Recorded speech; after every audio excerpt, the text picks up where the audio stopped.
Subjective idealism primarily talks about the existence of ideals or ideas in the world, and that only ideas exist in the world and there is nothing else. The objects and the material that we see around ourselves is primarily a reflection of the ideas created in our minds. So everything depends upon the mind because the mind is the ultimate creator of the ideas and the ideals that we believe in. So we believe in the ideals of honesty, morality, loyalty, steadfastness, and so forth. And these have been created by the mind. Mind creates the ideals and the moralities that we believe in. And mind similarly and simultaneously also creates the ideas of the objects that we see around ourselves in the external world. So the external world has no independence of its own. The external world does not exist independently of itself, but is rather mind dependent.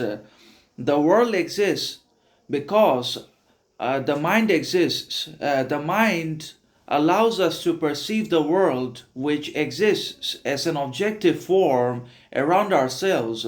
So subjective idealism does not believe in the existence of the external material world, objects, and so forth that we see and perceive around ourselves because the mind allows us and helps us to perceive and understand and even enjoy the objects and the material that exist around ourselves in the world, but other than that, they have no physical, objective existence, and the external world itself is a creation of the mind. And the external world has no independence of its own, but is mind dependent.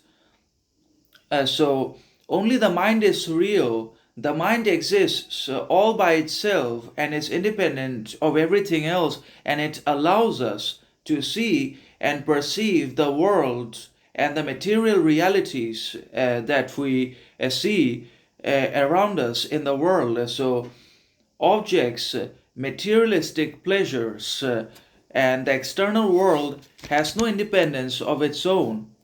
And that is what is said by subjective idealism.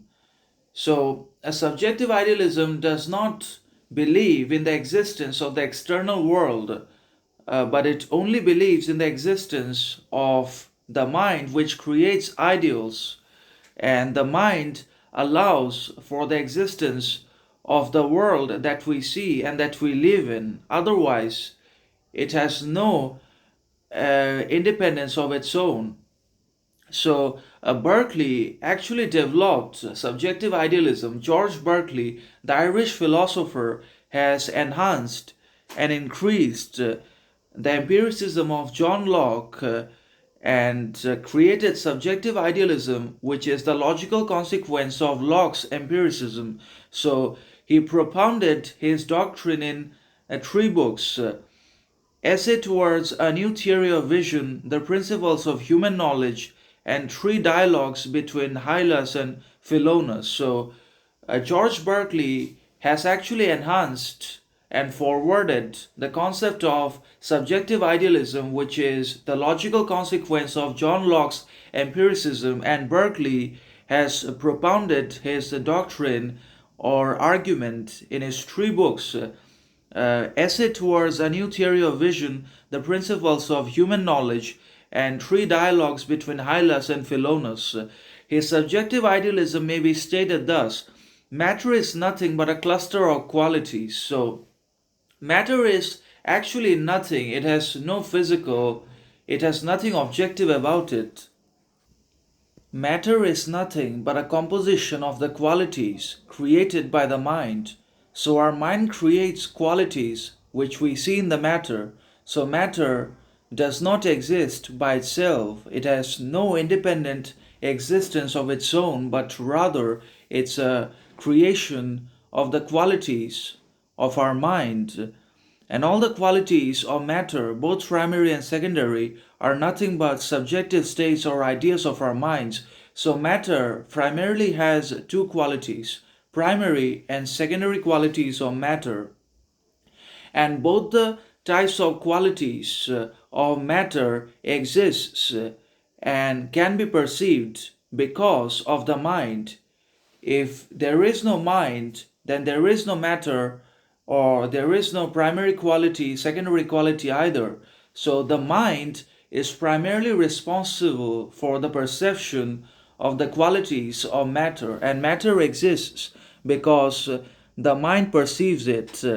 And the primary or secondary qualities are different subjective states or ideas of our minds.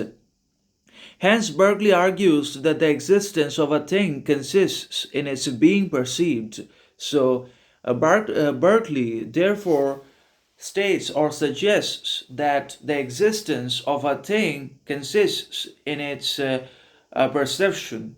If a thing cannot be perceived, then it cannot exist in reality. Something exists in reality because our mind perceives it. So, that is what he says. If all knowledge comes from experience, as Locke holds, we know nothing but the ideas of our minds, since what we perceive is an idea of the mind. So Locke, in his empiricism, Locke's empiricism says that knowledge is everything, and that knowledge comes from experience. So, according to Locke, experience is more important than anything else in the world because everything is the result and the consequence of our experience in the world.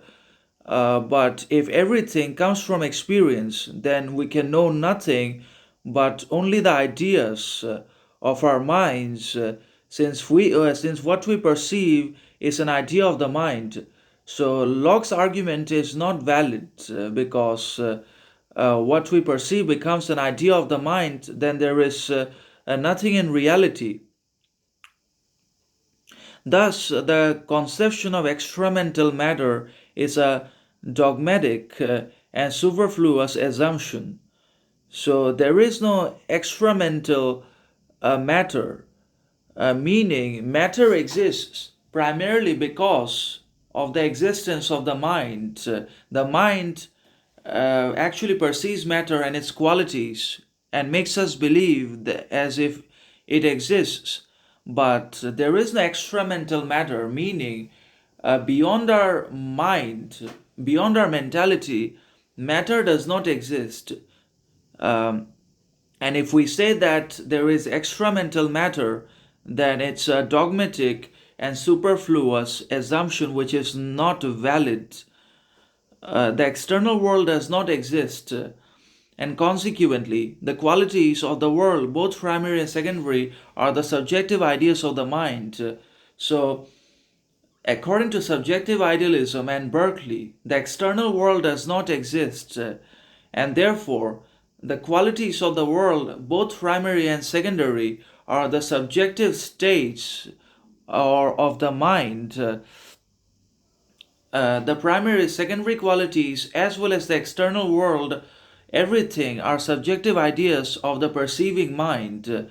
The world outside us is neither hot nor cold, neither bright nor dark, neither sweet nor sour, neither fragrant nor foul smelling, and is neither extended nor impenetrable, neither mobile nor immobile.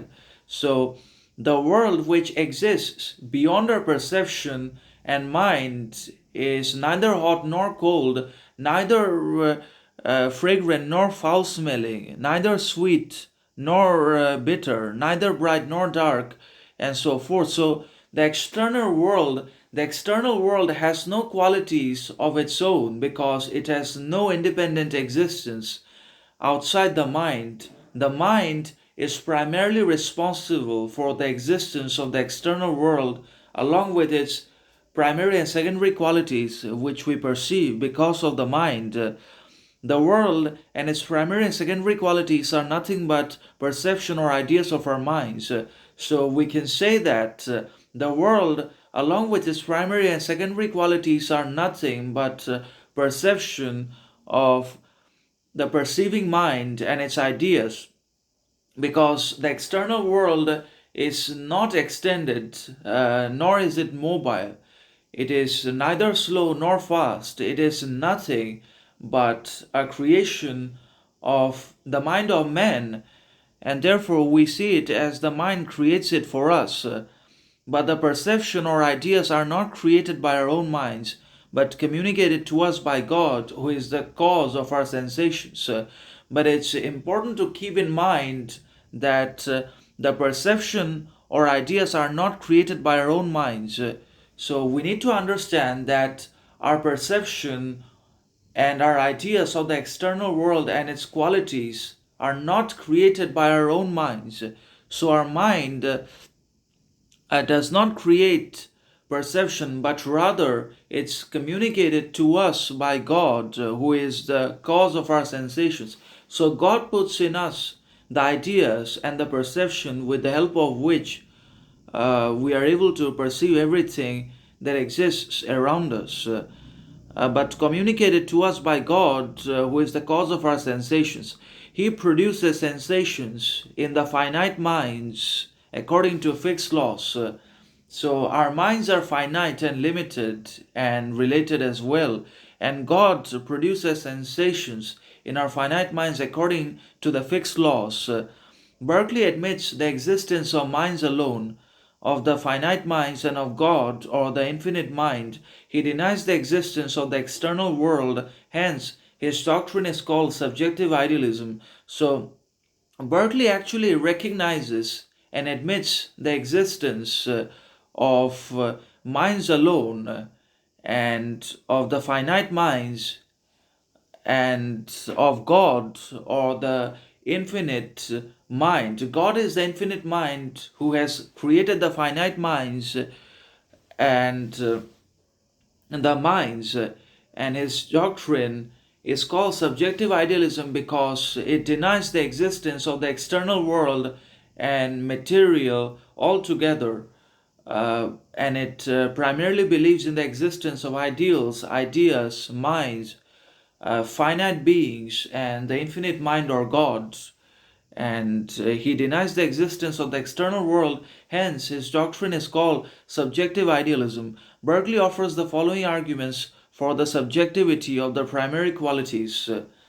First, the primary qualities, extension, solidity, number, rest, and motion, are perceived by the mind. Therefore, they are ideas of the mind. They are sensible qualities. They are sensible because they are perceived. Apart from their relation to our sensibility, they have no existence. So, the primary qualities of matter, motion, solidity, uh, hot, and extension, and so forth, exist primarily because of the mind. They are creations of the perceiving mind. And they are sensible qualities. They are sensible because they are perceived. Apart from their relation to our sensibility and to our mind, they have no existence. So the qualities of solidity, motion, impenetrability, or penetrability have no existence if it is apart from our subjectivity, perception, and mind. They have no existence apart from our sight and touch. So we are able to see the different objects around us and we are able to touch them as well. And that's that because of the mind. They are perceived by the mind, and whatever are perceived are ideas of the mind. They have no existence apart from the mind that knows them. They have mind dependent existence. So all the objects of the world and their qualities are perceived by the mind, and whatever are perceived are ideas of the mind. So it's important to keep in mind that we perceive the objects and their qualities with the help of the mind, and the mind creates the ideas and the ideals of everything that we see around ourselves. So they have no existence of their own, but rather they are all creations of the mind which perceives them. So they have mind dependent existence. In this sense, they are ideas. So they are only ideas the objects and their qualities exist as ideas in our minds, and our minds creates their ideas, and therefore we perceive the external world as well as its objects.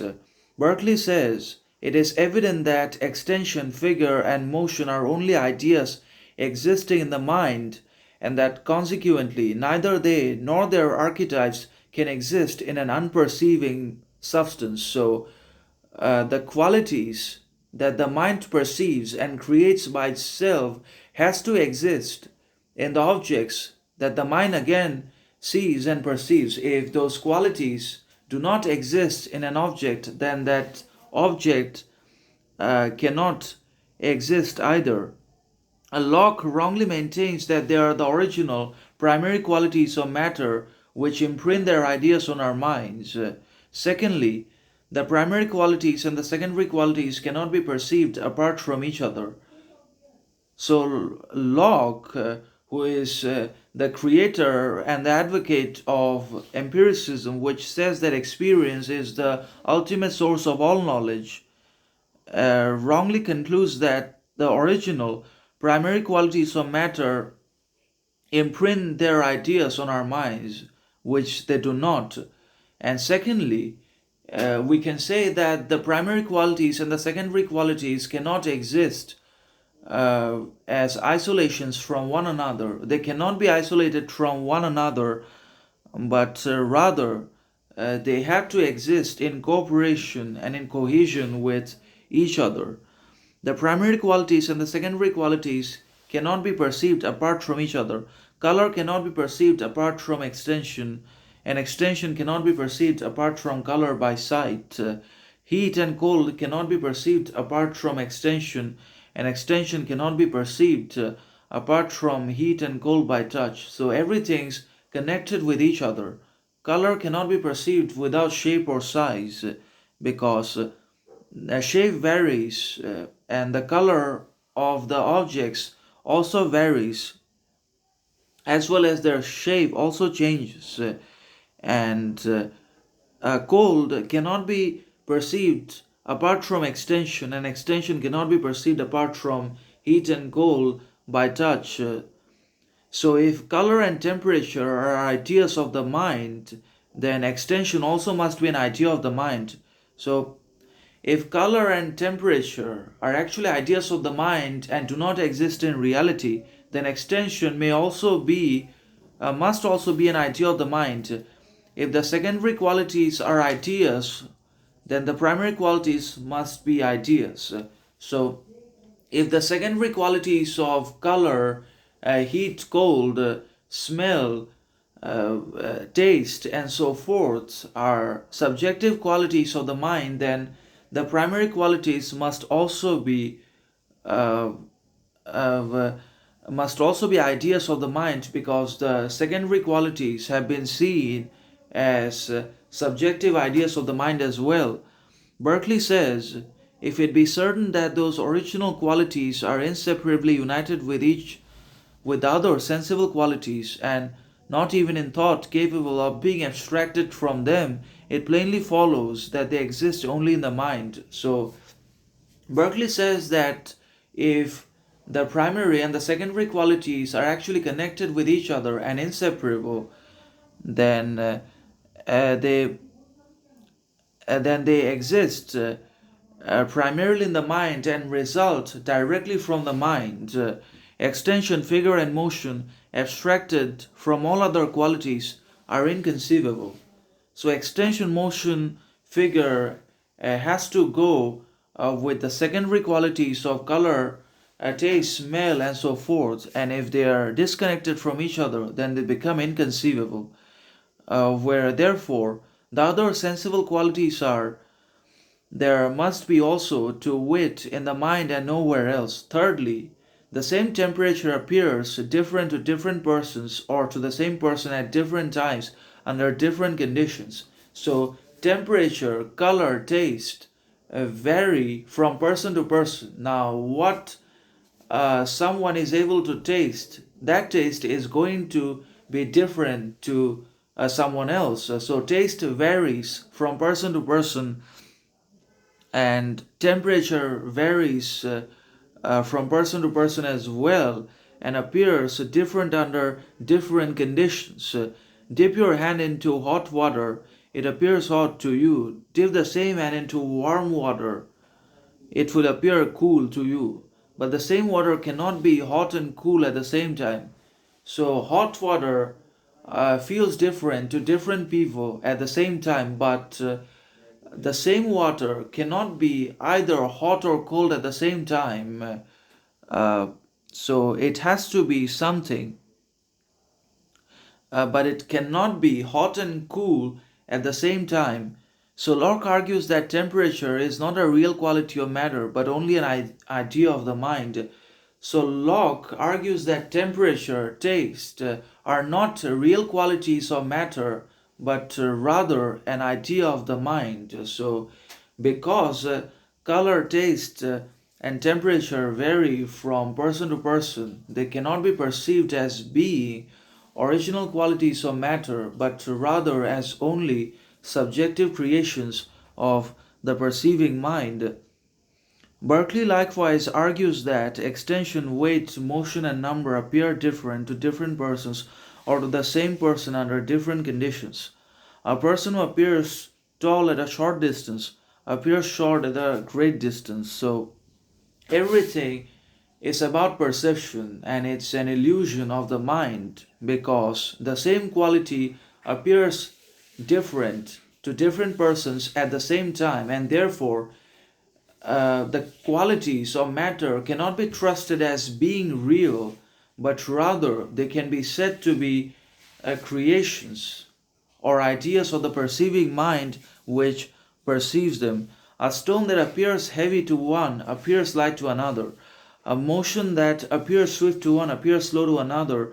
The same thing is 1 3 or 36 according as it is measured by a yard, a foot, or an inch. So extension, weight, motion, and number are ideas of the mind. Solidity cannot be perceived apart from extension, which is an idea. So solidity also is an idea. All primary qualities are ideas. So therefore, it's proved and it can be proven that the primary qualities of matter, extension, motion, solidity, and so forth, are nothing but creations or ideas of the perceiving mind. Without perception or without perceiving, we cannot see or experience the primary qualities of matter. So the primary as well as the secondary qualities of matter are all creations of the mind, or they can be said to be different states of the same perceiving mind. Berkeley says, great and small, swift and slow are allowed to exist nowhere without the mind being entirely relative and changing as the frame or position of the organs or sense varies. The extension, therefore, which exists without the mind is neither great nor small, the motion neither swift nor slow, that is, they are nothing at all. That number is entirely the creature of the mind will be evident to whoever considers that the same thing bears a different denomination of number as the mind views it with different respects. Thus, the same extension is 1, 3, or 36 as the mind considers it with reference to a yard, a foot, or an inch. So, great, small, swift, slow are allowed to exist nowhere without the mind. So, we can say that something is great or small, or something is swift or slow because we are able to perceive them as such, and we are able to perceive because we have the mind. Without the mind we cannot say or call anything to be either great or small, swift or slow. So it's everything relative, limited, and finite, and therefore it's already a consequence and result of the perceiving mind. So they are all creatures of the mind. Then Berkeley refuses the existence of matter. He offers the following arguments for the non-existence of matter. So Berkeley actually refuses the existence of matter and he advocates for the non-existence of matter. First, Locke regards matter as the unknown and unknowable substratum of the primary qualities. So John Locke says and regards matter as the unknown and unknowable substratum of the primary qualities. The primary qualities are real, and so they must abide in matter. It is their substratum and support. Berkeley argues existence consists in being perceived. Locke says that the primary qualities are real and they must exist in matter, and he actually regards matter as the unknown and unknowable substratum of the primary qualities, but Berkeley says that everything has to be perceived because existence depends upon perception. Without perception, nothing exists. So we perceive because of the mind, and it's because of the mind the primary qualities and matter exist. So it does not exist. Locke himself admits that matter cannot be perceived. It is unknown and unknowable, it does not exist. Secondly, matter is said to be the support of the primary qualities, but does it support them as the pillars supporting a building? They do not. They are perceived to support it, but matter is not perceived to support the primary qualities because the primary qualities are constantly varying from one person to another, and therefore they cannot be said to be valid qualities of matter, but rather they are all creations of the human mind. Uh, Thirdly, matter is regarded by Locke as the substratum of the primary qualities, but there are not external primary qualities, they are ideas of the mind only. Uh, so there is no need of assuming the existence of matter to support them. We do not have to assume the existence of matter in order to support the primary qualities which exist definitely and differently from matter, but we can say that everything is a creation of the perceiving mind. Matter exists because the mind perceives it, and equally, the qualities, primary and secondary qualities of matter exist because the mind perceives them and makes them real. Fourthly, if matter exists, it is known either by the senses or by reason. If it is known through the senses, it is nothing but an idea. So matter can only be known through the senses and by reason. So if matter and its qualities are known by senses, touch, and reason, then they are already products of the mind and have no existence of their own, which are not excited by external objects. So, sensations also may be produced in our minds without external material things. There is no necessary connection between sensations and material things. So, there is no actually indispensable connection between our sensations of the mind and external objects. External objects are perceived because of the mind, but the mind can have its own sensations and feelings and emotions, but it can also perceive matter and its qualities and its existence. So that's that. Sensations are produced by God in our minds. So sensations are the result of God. Fifthly, an object can never be perceived apart from its sensation. So object, matter, qualities can never be perceived apart from their feeling or sensation. Berkeley says, it is impossible for me to see or feel anything without an actual sensation of that thing. So it is impossible for me to conceive in my thoughts any sensible thing or object distinct from the sensation or perception of it. So Berkeley actually says that qualities, matter, objects exist because our mind perceives them and makes them real. Otherwise, they have no existence of their own because we cannot feel them externally. Our sensation, our feeling makes them real. We are able to feel because of the mind those objects, and therefore everything exists because of the mind, and nothing exists independently or by itself. So, if I am not able to feel or see anything, then nothing exists in reality. In truth, the object and sensation are the same thing and cannot therefore be abstracted from each other. So, object and sensation are both products and creations of the perceiving mind, and therefore they cannot be abstracted or separated from each other. The object exists because the mind exists and perceives it.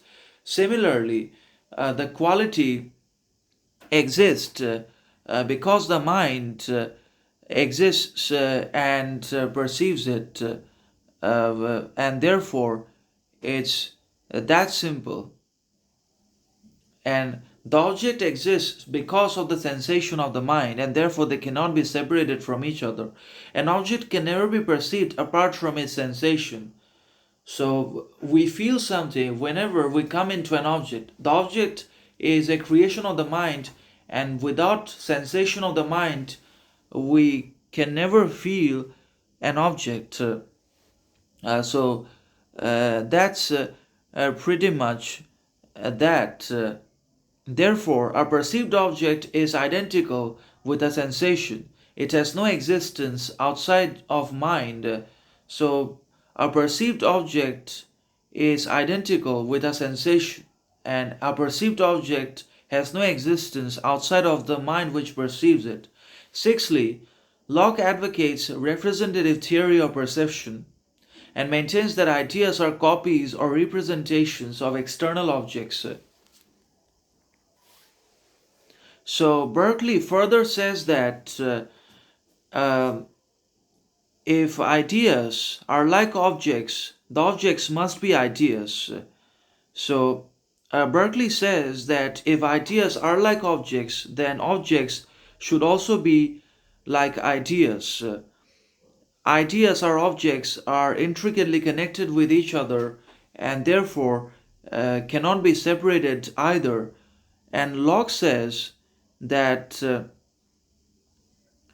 uh, Locke advocates a representative theory of perception and maintains that ideas are copies or representations of external objects. So, external objects create their own ideas. So, external objects have no existence of their own, but rather they are only copies or representations, or our ideas actually are copies or representations of external objects, and therefore they do not exist in reality.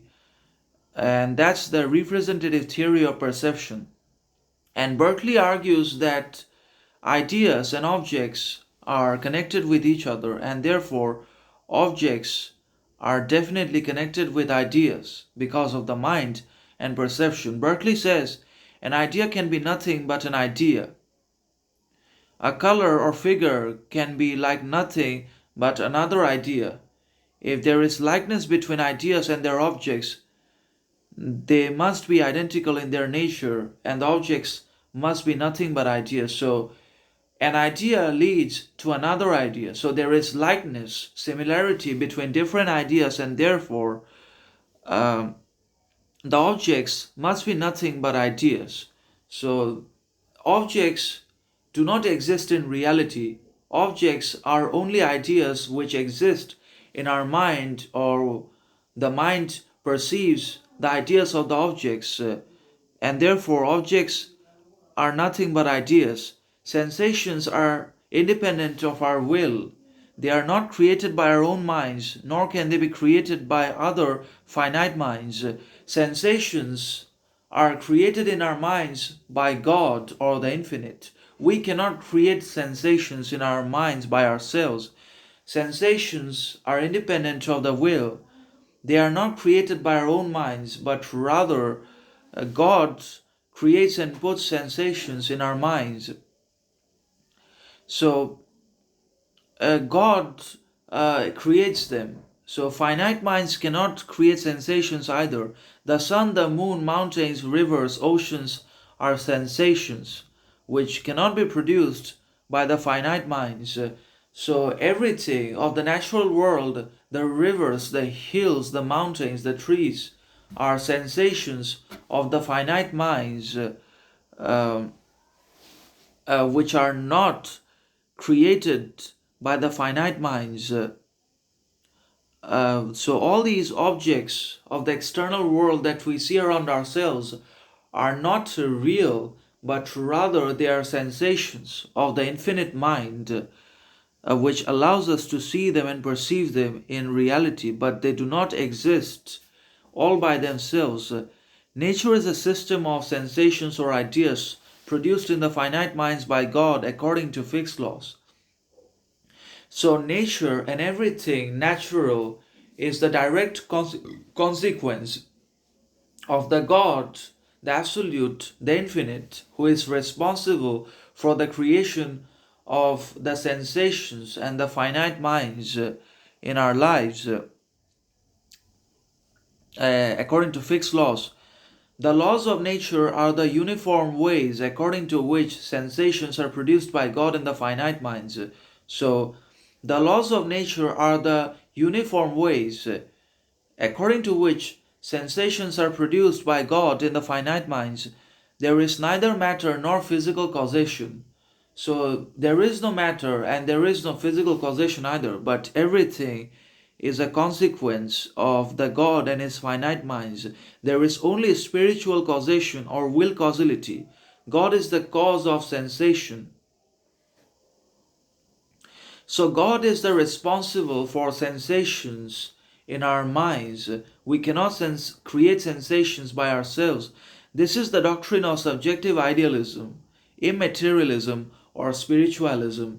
So subjective idealism actually believes in spiritualism, immaterialism, because it says that external world, mountains, hills, rivers cannot exist, and they do not exist in and by themselves, but rather they exist because of our perception of them. Our mind allows us to perceive them, as well as their primary and secondary qualities which exist alongside matter. So neither matter nor its quality is real, but rather everything is a product and a consequence and a creation of the mind, which is created by the God.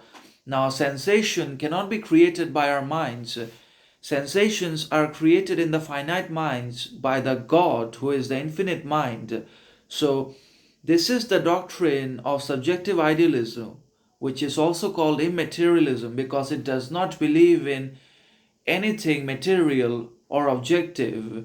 It rejects matter along with its qualities, primary, secondary, both, and says that everything is a consequence of the mind which perceives them. The different qualities of matter are the different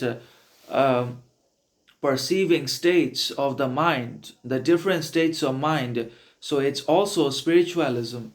So this is the doctrine or the philosophy of subjective idealism as put forward by George Berkeley, and he has enhanced John Locke's version of empiricism, and subjective idealism is the logical consequence of John Locke's empiricism, and George Berkeley has propounded and advocated for the doctrine of subjective idealism, and he has written this down.